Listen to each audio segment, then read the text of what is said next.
What's up, everybody? Welcome back to another video. I'm on my way to work. I'm trying to crunch out a video before Wednesday. It's currently Tuesday or so tomorrow, and I only have time to do this in my car. So, but in today's video, I wanted to talk about my experience with buying or financing my first car. A lot of things I did wrong. Some of the things I wish I would have done differently if I had the opportunity again. But yeah, so first thing is I got a 2013 Toyota RAV4. I was going for the most reliable, smartest vehicle I could get, most boring, it will last me forever if I wanted to, car. And I just knew for my first purchase I wanted to be smart. I wanted all-wheel drive because of where I live. I wanted something a little bit bigger than just, what do you call it, a sedan, right? No. I don't know, whatever a normal looking car is like. I wanted an SUV, I wanted all-wheel drive, and I wanted something very reliable, right? Even though I'm a mechanic, the last thing a mechanic wants to do is work on his own shit. So you either get something that is really easy to work on, or you get something you never have to work on. I chose getting something I never have to work on. I think it's a good investment because this car will last me forever. I don't plan on selling it. I plan on giving it to my future wife. I plan on passing it down to my children if it lasts long enough. You just take care of these cars. These seem like forever cars, right? And then obviously what I want next is a diesel truck, but we'll see how that goes. But basically how I did it is I am in a credit union, and I got loan approval, and I got a really good rate on my loan approval. But there were stipulations that I wasn't aware of. So it was like I got 20 grand loan approval for like 4% interest, which is really, really, really good for your first one. But the thing was, it had to be 10 years or newer, which this is a 2013. I got this in 2023, so technically it didn't fall under that somehow. Yeah, it had to be 10 years newer, and the only other, that's the problem, is they only give you 20 grand, but anything 10 years newer, you're not getting a 20 grand loan on. Like, there's nothing that's a reliable car that's going to be less than 20 grand that's 10 years or newer, right? And that's kind of like the stipulation. You're like, oh, okay, well, no wonder they gave me this loan, because they know there's like 1% of cars that would actually fulfill that, right? So the other problem is I went to a big name brand dealership. I've gone to the same dealership my parents have gone to. We've gone there my whole life. It's in a really nice part of town. It's probably the most expensive dealership in the state, and I should have known that, or I did know that, but I should have done something about it and went somewhere else. But I was just about ease and convenience, right? And then I've been there my whole life. Like I've been in a play pit when I was younger, And then the other thing is I realized, I don't know if all dealerships are like this, but they have the salespeople, but they have a closer.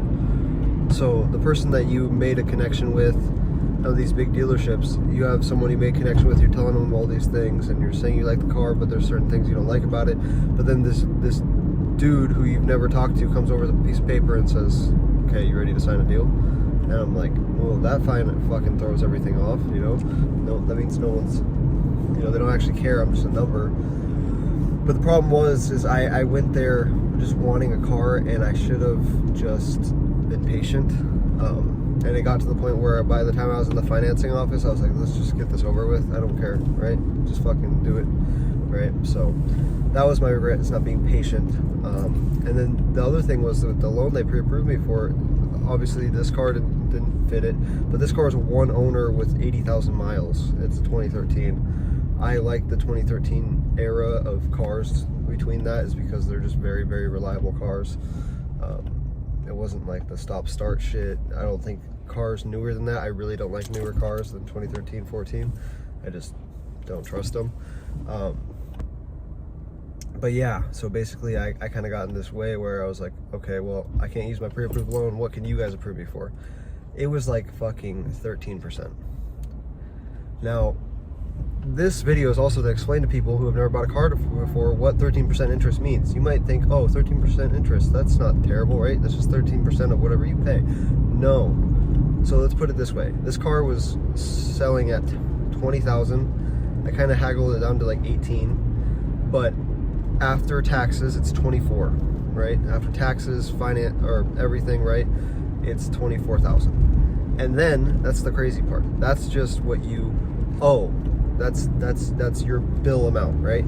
But with 13% interest, what that means is a percentage of that goes to interest. So my total payment amount is going to be $36,000. You never think that getting like an $18,000 car that you're paying double that, but that's how they get you, especially with a first-time car buyer. And the crazy thing is I have like a 740 credit score. I've had 3 years experience of paying, but I've never had an auto loan before, so they don't trust me, which sucks because it seems that way with everything. Is you have to had something before for them to trust you, even though you've done everything else right, which is really annoying. So whatever, but yeah, so that kind of fucked me. 14% interest rate. I'll obviously refinance in a year if the market looks good, because I've seen quotes for as little as 6%, which will save me probably $6,000 in interest, and then I just have to restart my $1,000 I've paid down so far. So it's like, I don't know, in the long term you're not giving as much to the bank, which that's what I care about. But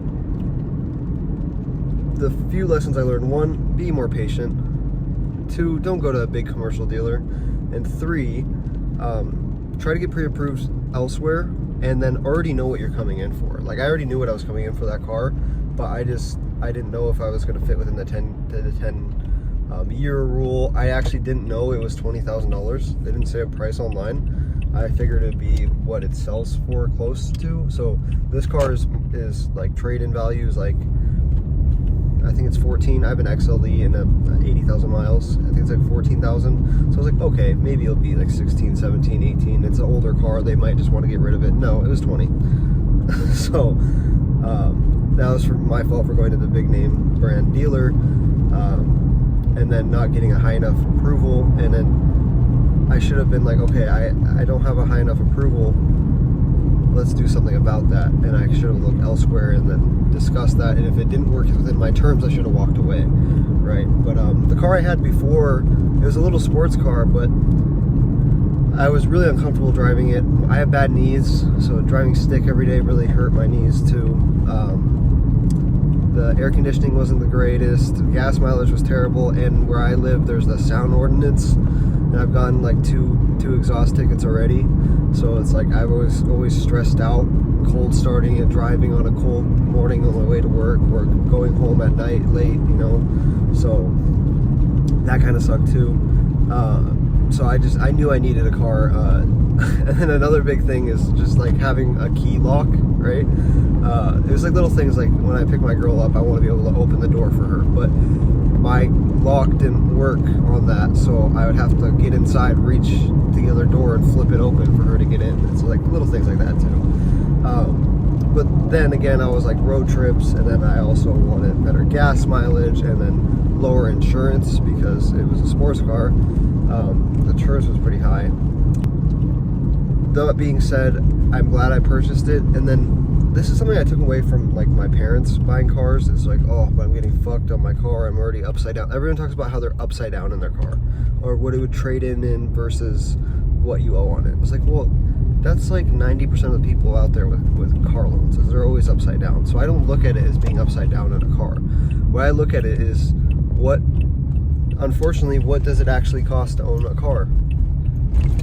Is really what you're talking about. For me, it happens to be 40 or 4.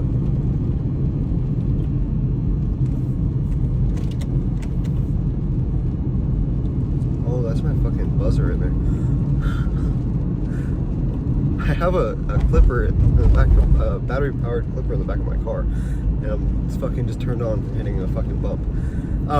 But I don't get so pessimistic with what my car is worth versus what I owe on it. I simply look at it as like, through all the loopholes, that's actually what it took for you to own this car. So unfortunately, it costs $400 a month for me to own this car. That's just what it is. I have to deal with that for right now.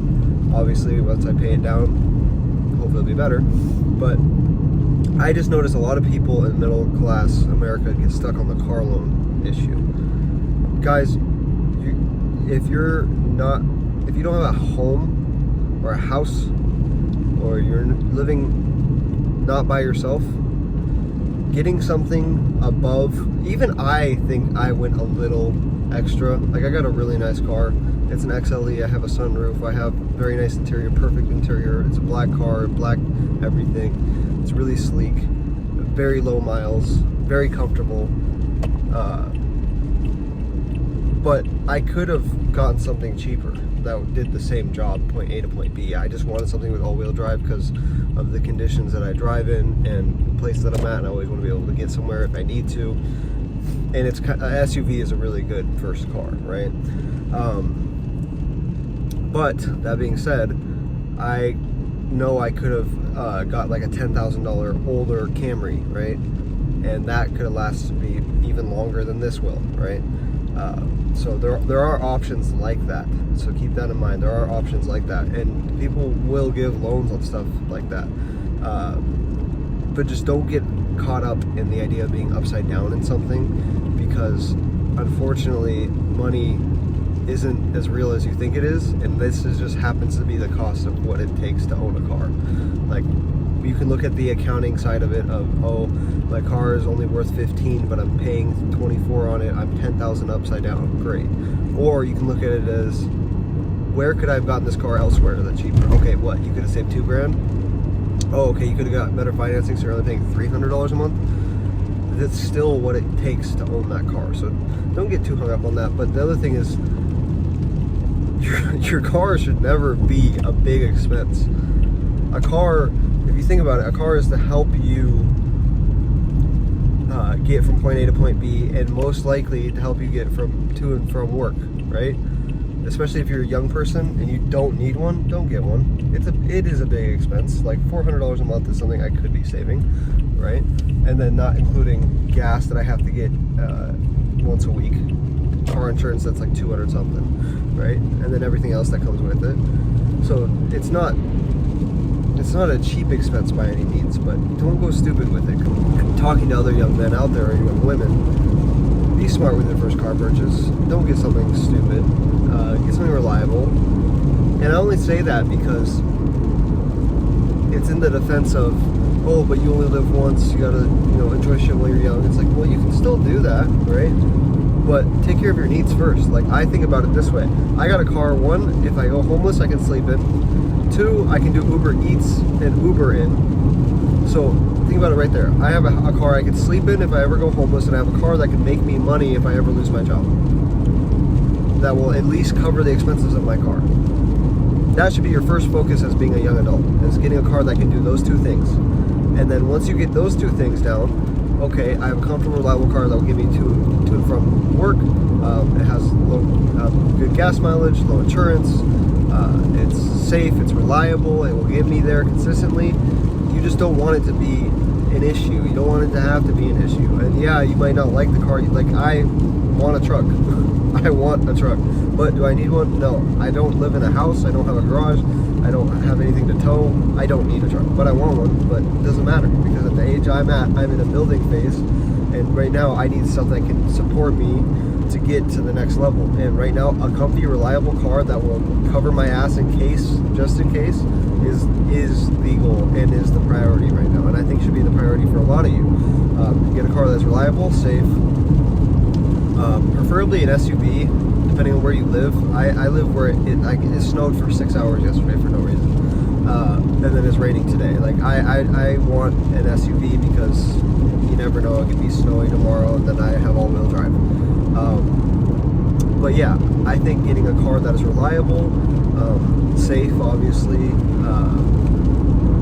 Also getting a car that is like a Toyota. Just get a Toyota or a Honda, please. Like, I'm a mechanic. I'm not in automotive, but I think everyone can agree across the board Toyota is the best car to get. But they're a little bit more expensive than Hondas when it comes to certain models. So whichever one of those you can afford, just get them, and then build from there. I'm not saying that has to be your forever car, but the way I look at it is this car will keep me grounded in case, just in case, right? I went through a period where part of my family is homeless, and something they had to fall back on was cars to sleep in. And I was just like, wow, I mean, my sports car right now, if I were homeless, God forbid, I would have to live in that, and that'd be terrible, right? And I couldn't do Uber in that, and if I did like DoorDash or anything like that, I wouldn't make any money because of how little gas mileage I got. So it was like something I had to take into consideration, is I need a car that just in case I can cover my ass. So something to keep in mind is that. And the lessons learned was be patient when you buy a car. Try to get pre-approved elsewhere, third party, because they're not going to you, obviously. You're young, we're young. We also obviously want to take risks, but we also want to cover our ass for the just in case, because when you have no one to depend on you and you have nothing to worry about, you can take those risks. Okay, but I lost all my money. I'm homeless now. Oh well, you're young. You can do it, right? So just keep that in mind. I hope you guys enjoyed this video. I hope it was helpful at all. If it was, please let me know. If it wasn't, I guess let me know as well. All right, peace.